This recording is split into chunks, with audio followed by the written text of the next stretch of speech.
Hey everyone, welcome back to my podcast. This week's topic is what happens when you calm the mind. So, Welcome to the Light, Hope, and Healing podcast, where we discuss why you have stress, anxiety, pain, illness, and how to heal from it.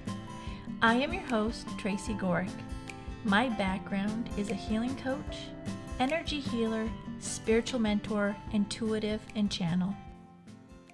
hey everyone, welcome back to my podcast. This week's topic is what happens when you calm the mind.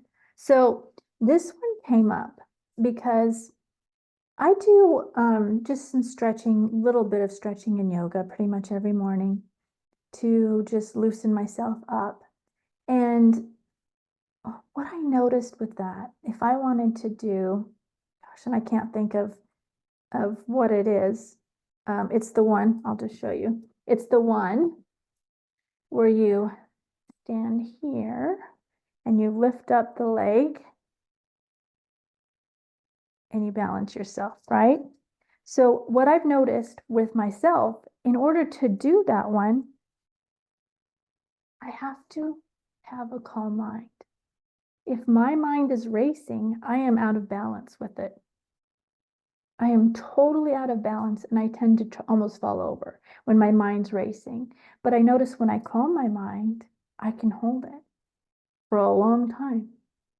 So I think that's the beauty probably of doing yoga. It's learning to calm your mind down, you know? And it helps you start to calm your mind down because you'll see you can keep yourself in balance. So try it. If you have trouble balancing, what I do is I pick a spot on the wall and I focus on that spot and focus on the spot. My mind isn't running amok then, right? I like to say running amok because our minds run amok when we let them. But that's what causes us stress and pain and illness, right? Is because our minds are running amok. We've got to bring it back to where calm and in a peaceful state. So that is one thing. Try that. Try to do, even if that pose, whatever it is, something that where you get a little bit off balance. Be by a wall so you can catch yourself, but try calming your mind and see if it works for you. No, that's what I've noticed for myself. I will not be in balance if my mind's running crazy with, okay, I've got to do this or this upset me today. I will not be able to hold that pose. Okay. Now, the other thing that I've really noticed is, gosh, probably about a year ago, maybe more, I started ending my shower cold because it helps your immune system and has a bunch of other benefits to it. It wakes you up, you feel more energized. When I don't do it, I don't feel energized. But I remember when I was first told about it, like, oh, you should do this cold shower. I'm like, you guys are freaking crazy. I am not going to be in a cold shower. That is miserable. It's and I went on and on and on thinking, nope, I'm not going to do it. Wouldn't even look at it. So I decided to start doing it. And it's funny, once I got past the initial of it and I saw how it helped me and energized me for the day, I loved it. But the one thing I noticed that helped me is what I do, because I take the shower first in warm hot water. Then at the end of the shower, after I've done anything, I will turn it down. I'll turn it to cold. As cold as I can, I'll just turn it to cold because mine will just turn off though if I turn it all the way. So I move it to its the coldest it gets, but still have some pressure coming out. And it's really cold. So I'll do that and then I'll take a deep breath in and exhale and just calm my mind. When I calm my mind for that, I could get through it. It was when you're in the anticipation of the cold or shocking yourself with the cold and your mind's running crazy, it's more stressful and hard to do. But when you calm your mind, you can get through it. You can get through anything if you just calm your mind down because your mind is making it worse than it is. And I remember after doing it for a couple of times, I'm thinking, why did I fight doing this so much? It helps me. So why am I fighting it? Why don't I want to do this? What's so bad about it? I end the shower if you ever want to try it. I do it for 3 minutes. Go ahead and research yourself for what you think's the best thing for you. But and research the benefits. They're amazing. I think I have done a video on that if you want to look for it in the or a podcast, one or the other I've done. So just calming your mind, you can get through so many things. Another thing that just popped into my head, like if you're doing weight training or you're running and you just get too exhausted where you think you can't do one more because your mind is making you think you can't, you're just feeling worn out, calm your mind, quiet your mind, and you'll be able to do more. It's amazing the power we have if we just calm our minds down.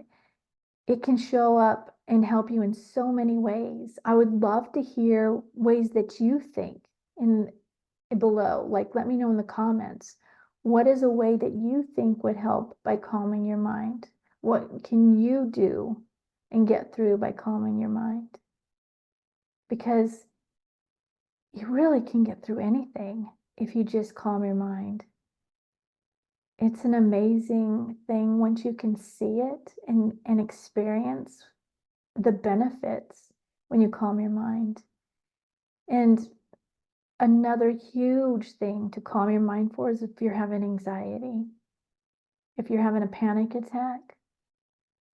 What do they say? Look at like 3 things, focus on 3 different things or point out 3 different things. It brings you out of your mind and where your mind's racing through and brings you back into the present. It brings you where you're tangible to what's in front of you, not where your mind's racing. So that's another way or time to calm your mind is when you're having anxiety or panic attack. And that used to be me. And it's about pulling yourself out of the anxiety. For me, and I don't know how everybody's is, for me, I felt like I was dying. I would get dizzy and feel like I was going to pass out and die. It's the craziest thing.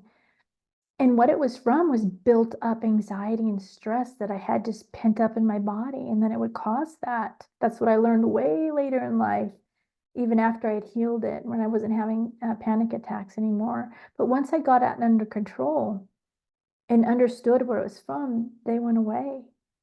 And, to this day, sometimes I'll have that pent up in there and I'll get a little bit dizzy, but then I know I'm like, no, you're okay. And I bring myself back and I calm my mind. I don't let it run amok with like, oh my gosh, what's wrong with me? And it goes on and on and on and gets more and more worked up. I catch it and bring myself back and then it doesn't happen. And I know some of you are like easier said than done, but it's a practice. It's a practice about calming your mind. So just start now. Start with the yoga. Start with the cold shower. Start with when you're working out and you can't do one more. Start with the little things. So if a big thing happens with the anxiety or a panic attack, you'll be practiced and it'll be easier for you to bring your mind and quiet your mind and bring yourself back into the present. So that's what I've got for today. I have all the links in the description below.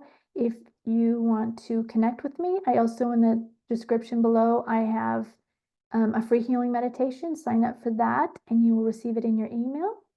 So every day, go do something you love. Every day, do something you love, lifts you up, brings you joy. Whether it's sing, dance, run around the yard, paint, do at least one thing every day. And then every day, do at least one thing of self-care. Drink tea, Epsom salt bath, pray, meditate. Whatever it is for you, do at least one thing every day.